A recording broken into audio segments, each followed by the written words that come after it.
saya ada menyalin daripada Ibn Hazm. Qala Ibn Hazm, wattafaqu ala ujubi ghaddul basar.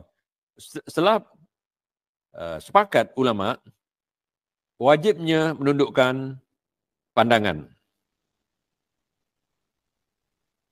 An ghairil harimah, kepada yang selain orang yang dikatakan harimah. Harimah yang ni muhrim.